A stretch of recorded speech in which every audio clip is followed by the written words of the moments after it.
देख ली छठा ओवर में चलता 26 गो रन हई देखी एगो और झटका छोड़ देले लो लो लो लो लो ई का कोइले भाई खलील से इतना बड़ गलती, इतना लंबा लड़का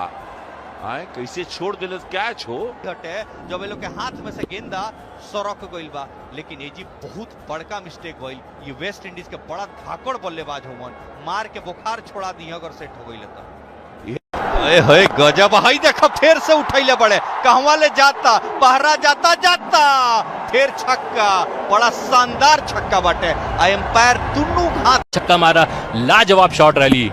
यार ये तो आइटम बम खनी बड़े हो देखो में छोट लगता रे, बड़ा लंबा लंबा मारता ही लइका भाई देख लो कहाँ मोरले भाई 97 मीटर के मोरले बा। जी नमस्कार दोस्तों, आप लोग तो स्टार्टिंग क्लिप में देखे हैं कि रवि किशन जी कैसे भोजपुरी में कमेंट्री करते हुए नजर आ रहे हैं। बहुत ही मजा आ रहा है दोस्तों देखकर, लेकिन आप लोग को इस भोजपुरी में कमेंट्री देखकर मजा आ रहा है या नहीं आ रहा है अपना रहा है हमें कमेंट बॉक्स में जरूर बताइएगा। और सबसे पहले खबर जानने के लिए हमारे चैनल को सब्सक्राइब कीजिए, वीडियो को लाइक कीजिए।